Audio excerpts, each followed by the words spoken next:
Hurmatli aziz görgüçüler ve hurmatli ağalarım, doğullarım, bindehay aziz nihayet giromi در هر کجای کسین باز هم صحت و سلامتی را از عزیز منان تمنا دارم.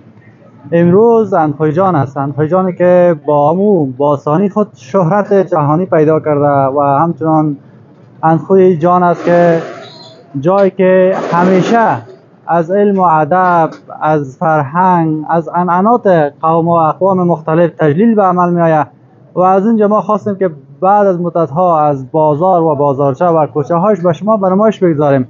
امید که این گزارش شما از ته دلتان باشه و همیشه با کامنت هایتان، با لایک و سابسکرایب هایتان ما را حمایت کنین و همچنان ناگفته نمانه که اندخوی جان هر جایی که شما دوست داشتین کامنت بگذارین، ما اونجا میریم که جاهای خوبش باشه از اندخوی جان دیدار کنیم.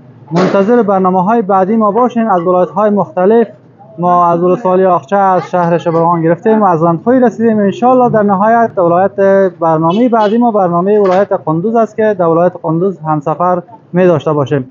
باز هم تا برنامه های بعدی را اوقات خوب و خوش داشته باشین.